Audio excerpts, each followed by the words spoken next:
Muy bien, así que en esta mañana vamos a comenzar esta nueva serie de estudios donde vamos a estar juntos explorando el libro de los Hechos y vamos a viajar y vamos a conocer lugares y vamos a pasar por aventuras porque vamos a estar estudiando la vida del apóstol Pablo.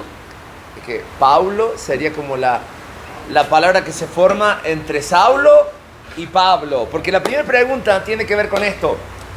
¿Saulo y Pablo son la misma persona?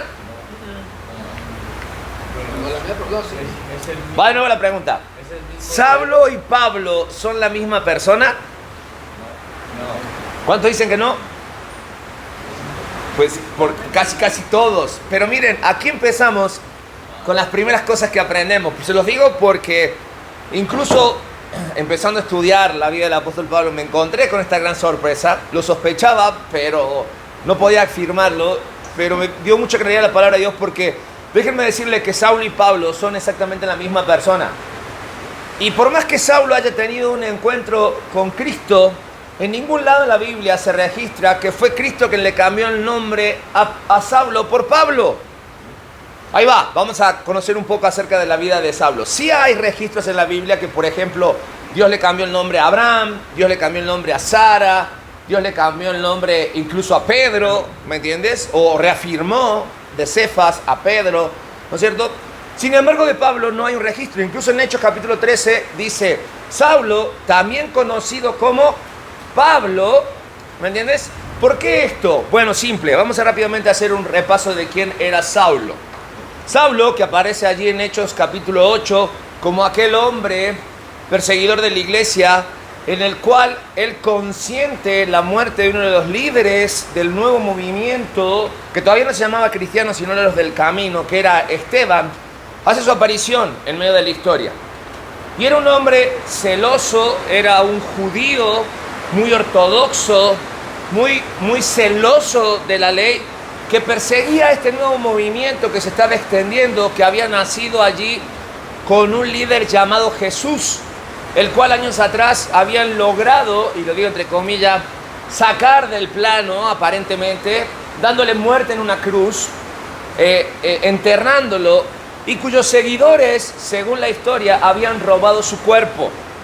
Esto era lo que Saulo creía, esto era lo que Saulo vivía en su realidad. Entonces, en medio de este celo de un buen judío ortodoxo como él era, él se ofrece a cuidar la ley, a cuidar sobre todo a su pueblo que años atrás había tenido la experiencia de ir tras dioses ajenos. Y entonces él levanta la mano y dice, yo voy a ser de aquellos, ¿sí?, que van a lograr, o al menos hacer el esfuerzo de desaparecer esto que le puede llegar a hacer mal a nuestro pueblo. ¿Estamos de acuerdo? Entonces aparece en escena Saulo, el cual su nombre significa pedido o deseado. Completamos en nuestras hojas, pedido o deseado.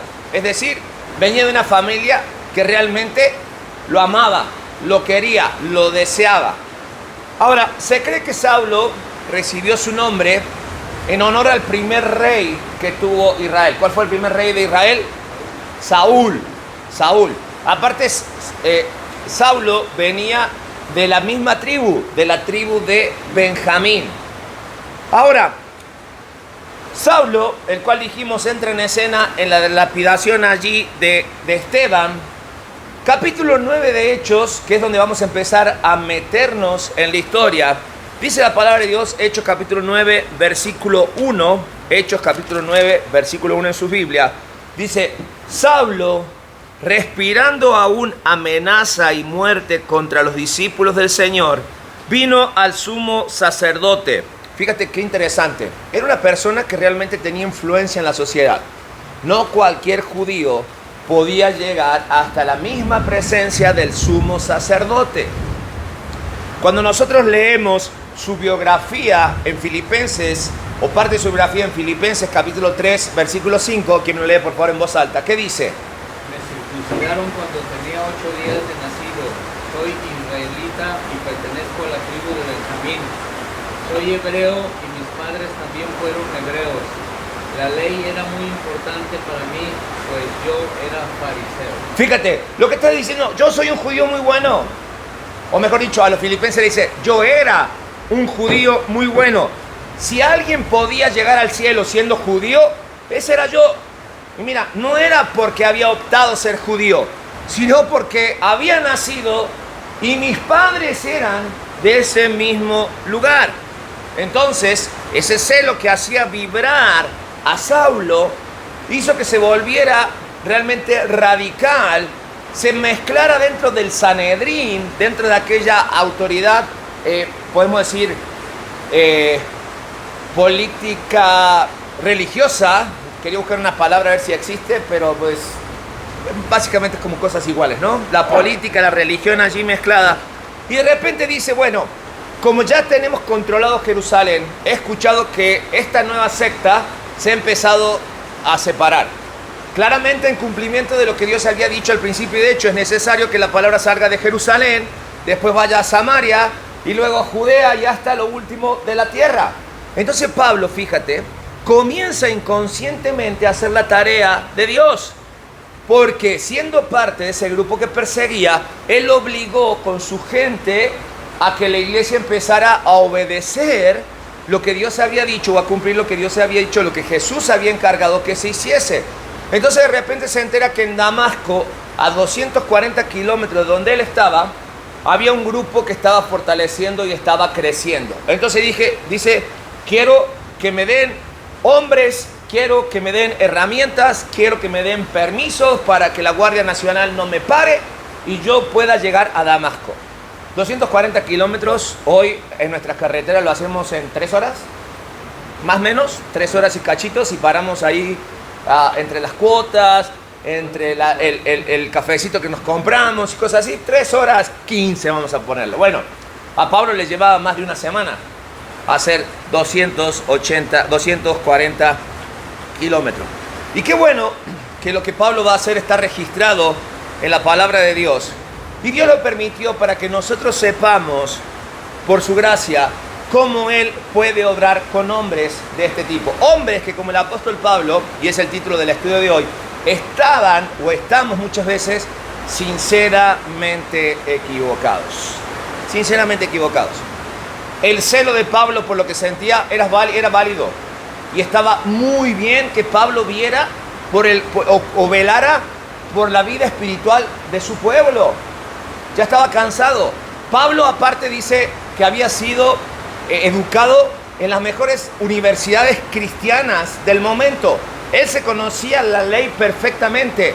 Y yo no dudo que él temía a Dios, pero temía de la forma incorrecta. De la forma incorrecta. Y entonces, con todo este conocimiento que él tenía, que era mucho, nos damos cuenta que a Saulo le faltaba algo. Que todo lo que hacía lo llevaba así a hacer y ser un buen religioso, pero no era suficiente. A Saulo le faltaba un milagro en su vida.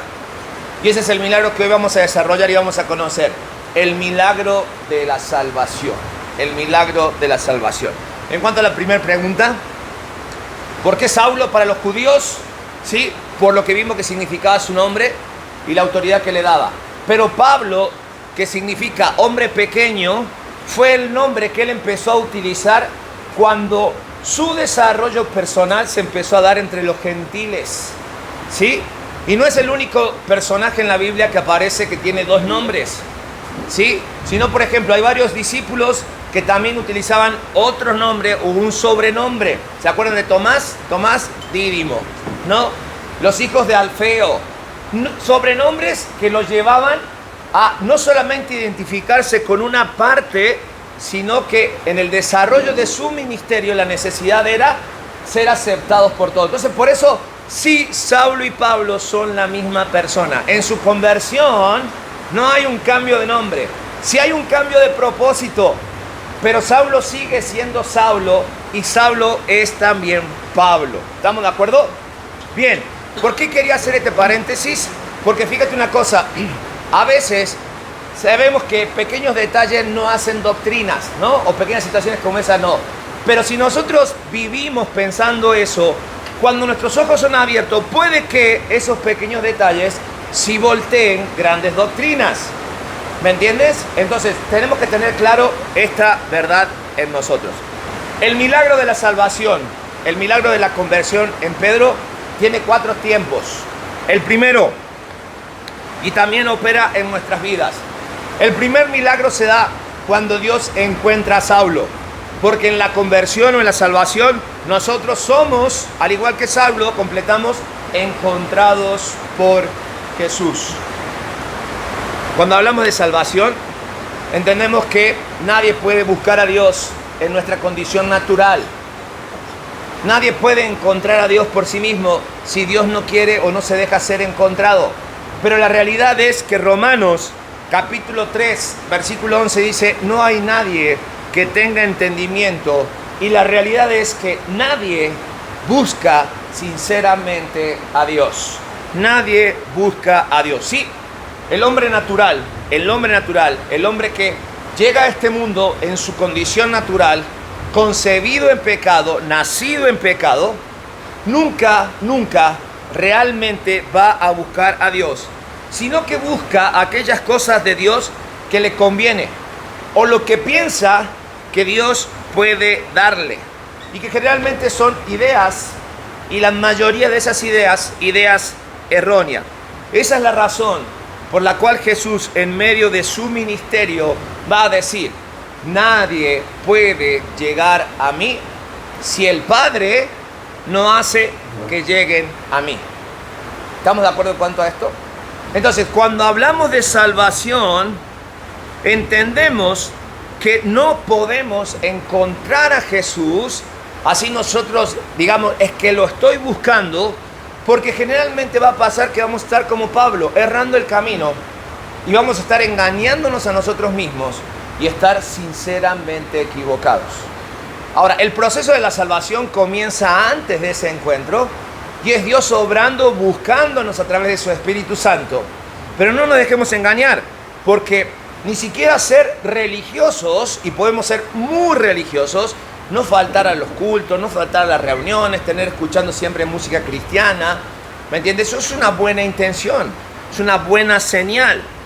Pero hay veces que la gente piensa que eso es suficiente. El ser sinceros, el creer que es la verdad, ser devotos es suficiente. Pero no, ser religiosos se puede ser, pero aún así seguir perdido. Así que vemos, por el ejemplo de Pablo, que a veces ni siquiera el fervor es suficiente, el celo es suficiente, o el entusiasmo de querer serlo es suficiente. Si no se trata, como le pasó a Pablo, de encontrarse de frente con la verdad. Porque Pablo buscó que se le trajese o que se le diesen los permisos para él hacer 240 kilómetros, ir a buscar a estos nuevos sectarios, traerlos amarrados, caminando otra vez hacia acá para que sufrieran su justo juicio. Pero el relato dice que yendo de camino, aconteció que al llegar cerca de Damasco, ya había varios días de camino, de repente lo rodea un resplandor, una luz del cielo. ¿Y qué pasó? Cayendo al piso, oyó una voz que decía: Saulo, Saulo, ¿por qué me persigues? Y es interesante porque la palabra de Dios dice en Lucas capítulo 19, versículo 10, que es el Hijo del Hombre, es Jesucristo el que ha venido a buscar, subrayen eso en sus hojas, a buscar y salvar, ¿qué cosa? Lo que se había perdido. Y fíjate qué clase magistral de cómo funciona la salvación vemos aquí en el ejemplo de Saulo. Porque Saulo fue a buscar lo que él pensaba que era bueno, pero de repente Saulo fue el que fue encontrado por Jesús. Y ahora de repente Saulo estaba en aquel lugar hablando con aquel que él suponía o pensaba que estaba, ¿qué? Muerto. Sí, eso es lo que le pasó en la vida de Saulo. Él pensaba que la resurrección de aquel Jesús era una gran mentira inventada. Pero, oh sorpresa, ni los apóstoles o los discípulos habían robado el cuerpo, sino que la resurrección era real y ahora estaba frente al Cristo vivo. Frente al Cristo vivo. Lo que cada uno de nosotros debe aprender en esta hora, y completamos en nuestras hojas, es que es Dios quien nos busca y es Dios quien nos llama para que nosotros realmente creamos. Para que nosotros creamos. En el milagro de la salvación, punto número 2, no existen creyentes sin una real conversión. No existen creyentes sin una real conversión. Segunda de Pedro, capítulo 1, versículo 3 y 4 dice: como todas las cosas que pertenecen a la vida y a la piedad nos han sido dadas por su divino poder, mediante el conocimiento de aquel que nos llamó por su gloria y excelencia, por medio de las cuales nos ha dado preciosas y grandísimas promesas, para que por ellas llegaseis a ser participantes de la naturaleza divina, habiendo huido de la corrupción que hay en el mundo a causa de la concupiscencia, del pecado natural que existe en el corazón del hombre. Si cada uno de nosotros hoy tuviera que definir a aquellos que hemos llegado a Cristo y que hemos sido salvos por su gracia, ¿cómo definiríamos nuestra salvación? ¿Cómo definiríamos nuestra salvación? Ese encuentro con Jesucristo. Y definitivamente tenemos que definirlo o pensarlo como el gran milagro de la gracia de Dios en nuestras vidas. ¿Cuántos de los que estamos aquí, sabiendo la vida que llevamos, aquellos que estamos ahora en Cristo, pueden decir con certeza que merecíamos la salvación de Cristo? Que habíamos hecho al menos un mérito para que Dios se fijara en nosotros y como acabamos de ver, nos buscara, se cruzara en nuestras vidas y sobre todo regenere nuestras vidas. La palabra regenerar, completamos ahí, significa recibir una nueva vida. ¿Por qué? Porque nosotros estamos muertos, dice la palabra de Dios, en nuestros delitos y pecados. Pero un creyente es aquella persona que en fe logra poner su confianza en Cristo. Y es entonces cuando el Espíritu Santo de Dios hace que nuestra vida comience de nuevo. Que nuestra vida comience de nuevo. Juan capítulo 3, versículo 3, en aquella gran conversación teológica que tuvieron Jesús y Nicodemo, Jesús es contundente y le dice: el que no nazca de nuevo no puede ver el reino de Dios. Y la respuesta de Nicodemo es muy natural. A ver, ¿cómo hago yo para volver a meterme en el vientre de mi madre? ¿De qué estás hablando? Y Jesús claramente, con mucha paciencia, con mucho amor, trata de explicarle a Nicodemo que no se trata de volver el tiempo atrás, de volver a estar en el vientre de su madre, sino que se trata de un cambio radical en la forma de vivir actualmente, en el momento en que estás. Nicodemo, fuiste un buen religioso, le echaste muchas ganas, te conoces todo, pero te falta aún. Y muchas veces nosotros nos dejamos ir con la finta y no entendemos que la única manera de entrar al cielo, ahí en nuestras hojas, es naciendo de nuevo. Es decir, recibiendo la vida eterna que es en Cristo Jesús, la nueva vida, donde el Espíritu Santo de Dios transforma nuestros corazones. Y es una vida que nace, como toda vida, de adentro hacia afuera. Es un cambio completo en nuestra forma de pensar, para que sea un cambio completo en nuestra forma de vivir. Por eso Pablo más adelante va a decir en 2 de Corintios, capítulo 5, versículo 17, esto significa, ¿qué cosa? Que todo aquel que pertenece a Cristo se ha convertido en ¿qué? Una persona nueva. Una persona nueva. Si tú puedes realmente asegurarte de la salvación mediante el análisis correcto en tu vida de que hay muchas cosas de tu pasado que podrían acusarte, de los cuales tú no te glorías y que sabes que no quieres y no debes hacer. Porque ahora en tu nueva vida hay una conciencia real del pecado, del mal y de sus consecuencias. Yo sé, seguimos pecando. Y a veces lo hacemos en forma involuntaria, pero muchas veces en forma consciente y voluntaria. No significa eso que vamos a perder la salvación. Pero lo que pasa es que ahora cada vez que pecamos, el nuevo creyente en Jesucristo va a sentir la carga del pecado en su corazón. La conciencia, que ahora es controlada por el Espíritu Santo, va a poner esas alertas de decir, eso no está bien.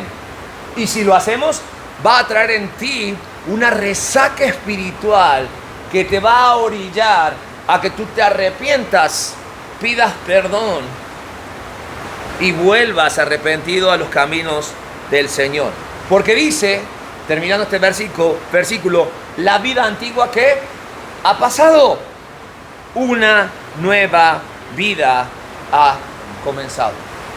Y cuando las cosas son nuevas, hay que aprender a vivirlas, hay que aprovecharlas, porque después de una tormenta como la que estamos pasando ahora, sabemos que llega la calma, Y no quiere decir que en nuestra vida no va a haber tormentas, no va a haber problemas o no va a haber errores. Lo importante es aprender de esos errores y seguir adelante sabiendo que ahora soy más responsable y más consciente de esta nueva vida que debo llevar. 3. En el milagro de la salvación que ocurrió con Saulo y ocurre en nuestras vidas, es que Dios cambia vida y transforma corazones. Saulo, Saulo, ¿por qué me persigues? Y él dijo, ¿quién eres, Señor? Y le dijo, versículo 5, estoy leyendo de Hechos 9, yo soy Jesús a quien tú persigues. ¿Qué dice? Dura cosa te es dar coces contra el aguijón. Otra versión nos dice que duro es ir en contra de la voluntad de Dios. Mira, Cristo se le plantó de frente a Saulo y le dijo, Saulo, hasta aquí. ¿Cómo decimos? Le pintó la raya. Y le dijo, hasta aquí llegó tu vida. Es tiempo de cambiar. Y voy a hacer un cambio tal en tu vida que el que se levante del piso no va a ser el mismo que el que se cayó. Gálatas capítulo 2, versículo 20. ¿Qué dice? Fuerte, quiero leer. Mi antiguo yo ha sido crucificado con Cristo. Ya no vivo yo, sino que Cristo vive en mí. Así que vivo en este cuerpo terrenal confiando en el Hijo de Dios, quien me amó y se entregó a sí mismo por mí. Mi antiguo yo ya ha sido crucificado. Y ya no vivo yo, sino que Cristo vive en mí. Y claro, Pablo dice, tengo que seguir viviendo con este cuerpo. Tengo que seguir viviendo en este plano terrenal. Pero ya no voy a confiar en mis charolas, en mis contactos, ¿me entiendes? En todo lo que yo pueda lograr. Mi confianza ahora va a estar en el Hijo de Dios. Porque al cambiar nuestro corazón y nuestras vidas, lo que Dios hace es cambiar nuestros patrones de vida. Ya no son los mismos. Saulo, creo que inmediatamente en aquel entonces se da cuenta de su error. Se da cuenta de su error. Se da cuenta que no estaba peleándose con la iglesia, sino que él estaba librando la batalla ¿contra quién? Contra Cristo. Más adelante, en Hechos capítulo 26, cuando él tiene que defender su fe, nuevamente vuelve a contar este relato, ahora de su propia voz, y va a decir, ¿saben qué? Yo venía de camino y de repente, ¿saben qué se me cruzó en mi vida? Cristo se cruzó en mi vida. Y lo más interesante es que cuando Cristo le habló, el relato de Hechos 26, capítulo 14, dice que le habló en una lengua que entendía. Le habló en hebreo, en arameo. Para que Saulo no se distrajese y pusiera atención a lo que él tenía que escuchar. Es decir, Dios no complica el Evangelio. El Evangelio no es tan complicado. A veces no lo escuchamos por la cantidad de ruido que hay a nuestro alrededor. Pero cuando Dios dice, o mejor dicho, cuando Cristo decide que es un hasta aquí, te lo va a poner clarito. Y para que tú la entiendas. Dice que los que estaban alrededor de él escuchaban, pero no veían nada. Pero ve a decirle algo al que tiene el control. Ve a decirle a Saulo, hey Saulo, ¿qué te pasa? ¿Con quién estás hablando? ¿Estás loco? ¿Qué te pasa? ¿No? ¿No? Llegó a su vida, le habló claramente y terminó convenciéndole de lo que él estaba haciendo no estaba bien, que había pecado en su vida. Y es lo mismo que hace en tu vida y es lo mismo que hace en mi vida. Cuando Cristo quiere cambiar, no se anda con vueltas. Él es muy claro. Y no va a hablar igual que Saulo, porque Saulo tenía conocimiento previo de la verdad.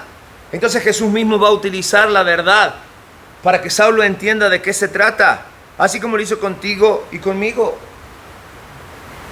Y a veces nosotros nos queremos poner a pensar y a pelear con Cristo y decir, ay, pero si realmente supieras quién soy, si realmente conocieras toda mi vida, no perderías el tiempo conmigo.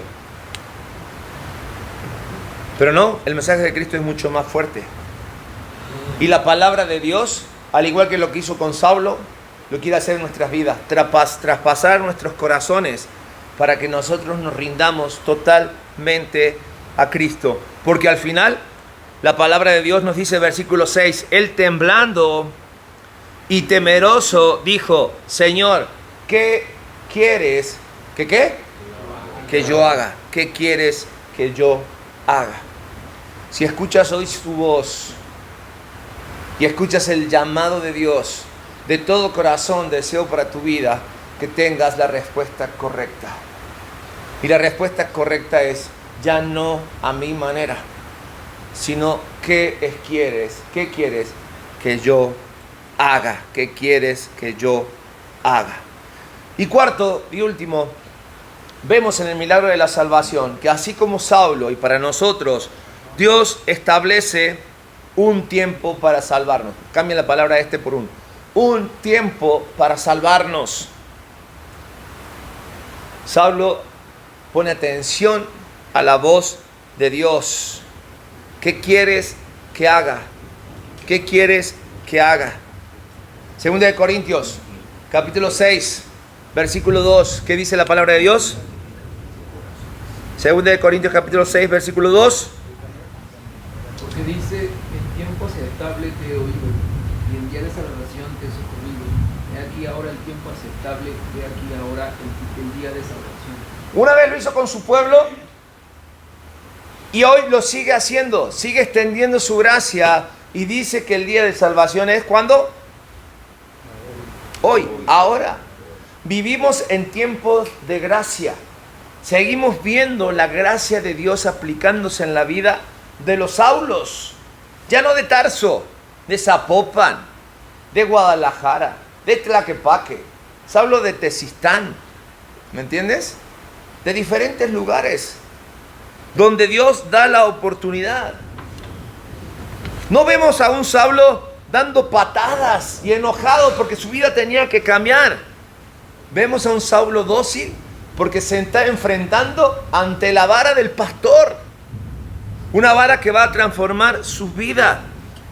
Y quizás como Saulo en aquel momento, quizás en todo su orgullo de hombre herido, no le están gustando las cosas que está escuchando de parte de Dios. Porque por más que Dios se presente y cambie la eternidad inmediatamente, todavía luchamos con nuestra concupiscencia.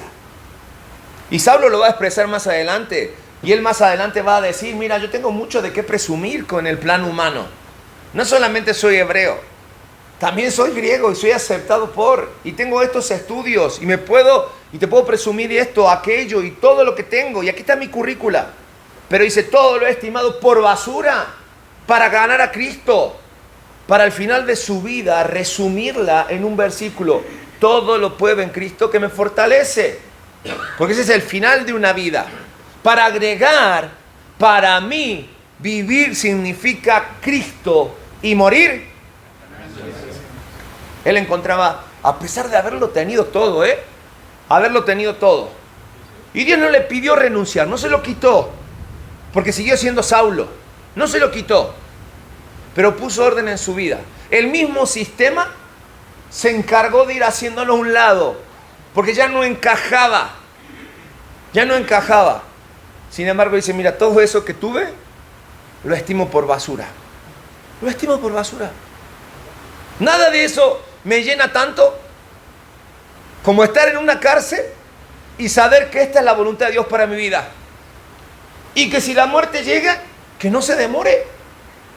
Porque va a ser la confirmación de que es todo lo que necesito para ver cara a cara otra vez a Cristo. Fíjate cómo le marcó aquel encuentro con Cristo. No fue el único, sino que volvió a tener otro.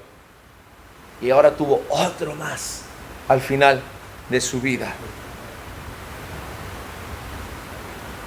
El apóstol Pablo, bueno, todavía aquí Saulo, Jesucristo le dice, bueno, levántate y entra a la ciudad. El que venía con poder, el que venía a atrapar cristianos, el que venía a pisar con autoridad, el relato dice que entra con 2 hombres del brazo, ciego y humillado a Damasco. Y está ya 3 días ciego, sin comer, sin probar bocado. Le pegó Cristo en su vida. Marcó Cristo su vida. Por eso Pablo llega a decir al final de la primera carta de Corintios, capítulo 15, versículo 8, dice, y al último de todos, como un abortivo, se me apareció a mí, porque yo soy el más pequeño de los apóstoles, que no soy digno de ser llamado apóstol, porque perseguía a la iglesia de Dios, pero por la gracia de Dios soy lo que soy, y su gracia no ha sido en vano para conmigo. Antes he trabajado más que todos ellos, pero no yo, sino la gracia de Dios conmigo. La gracia de Dios conmigo. Cuando vemos este inicio en la vida de Saulo, y nosotros conocemos el final de la vida de Pablo, realmente cuando leemos Corintio entendemos cuál fue su fuerza motriz, qué es lo que movió su vida, qué le hizo pasar de tenerlo todo a dejarlo todo, qué le hizo no sobrevivir, sino vivir incluso las prisiones, qué le hizo viajar tanto, qué le hizo pasar por naufragios, qué lo motivó aún cuando lo picaron a serpiente, cuando lo apedrearon y lo golpearon y lo dejaron medio muerto, o mejor dicho, murió y resucitó. La gracia de Cristo operando en su vida.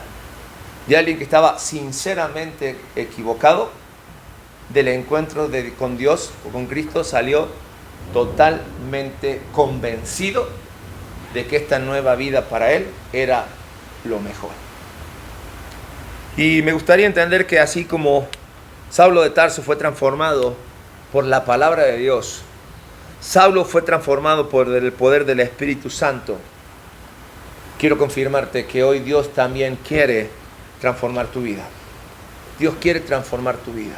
Y en este proceso, mientras estemos estudiando el libro de los Hechos y sigamos la aventura que significó para Saulo este nuevo comienzo, cada uno de nosotros pueda meditar profundamente en su corazón qué es lo que Dios quiere para cada uno de nosotros en este nuevo tiempo, en este nuestro tiempo, que realmente marque y transforme la vida, no solamente nuestra propia vida, sino de nuestro matrimonio, de nuestras familias, de nuestros trabajos, de nuestra colonia, de nuestra ciudad, de nuestro estado, de nuestro país y del mundo. Porque todo comenzó en Hechos, capítulo 1, hasta lo último de la tierra. Y me gusta cómo termina el video que vimos, ¿no? Pequeñas luces iluminando un mundo que estaba en tinieblas y que hoy no se detiene. Hoy vivimos en la misma oscuridad que Saulo vivimos, pero ya no debemos vivir sinceramente equivocados, sino convencidos de que Dios te ha llamado y que la obra se tiene que hacer. Amén. Vamos a orar para terminar en esta hora. Padre, en esta hora te agradecemos por tu palabra. Gracias por el testimonio y la vida de Saulo, aquel hombre que tú escogiste, que llamaste de su confusión y generaste en su vida una nueva convicción. Señor, que pase lo mismo en nuestras vidas, que podamos ser útiles aún en medio de nuestra confusión, que tú llegues a nuestras vidas y transformes nuestros pensamientos, cambies nuestra forma de vivir para que podamos transformar y cambiar, nuestra forma de pensar, para que nosotros podamos transformar nuestra forma de vivir. Señor, queremos ser sensibles a tu voz y recibir de ti aquello que nos hace tanto bien. En el nombre de Jesús oramos. Amén y amén.